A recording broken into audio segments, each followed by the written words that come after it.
Mon cœur est si vide. Qui voudrait d'un Dieu qui ne nourrit pas?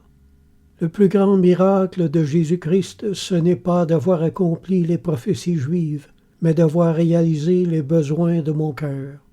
Antoine Sertilange a écrit « Si la religion chrétienne est vraie, elle est donc nécessaire à tout le monde pour être heureux, comme être dans le bon chemin est nécessaire pour être un bon voyageur et pour qu'on arrive. » Lamennais maintenant a écrit « Entraînés par le charme, nous cherchons notre bien dans les créatures qui nous échappent et s'évanouissent comme des ombres.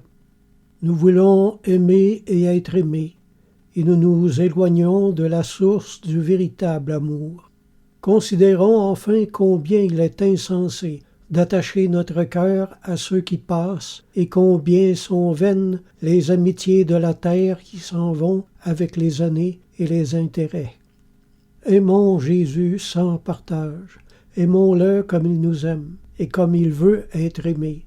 La mesure de notre amour pour lui est de l'aimer sans mesure.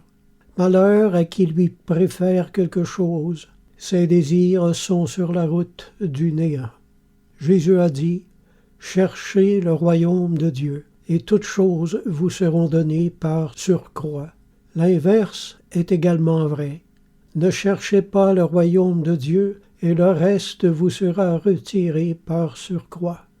Jésus dit à ses disciples, « Mais vous recevrez une puissance, le Saint-Esprit survenant sur vous. » Alors, mes amis, recherchez-le, demandez-le, et il remplira votre cœur.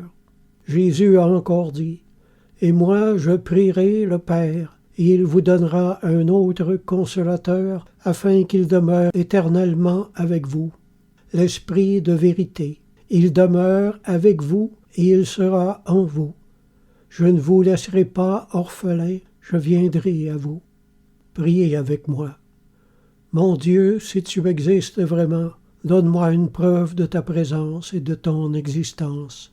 Crée en moi la foi et remplis-moi de ta grâce. Viens secourir mon âme et lui rendre la vie. Manifeste-toi dans ma vie afin que je croie en toi. Envoie-moi les signes de ton amour. Amen.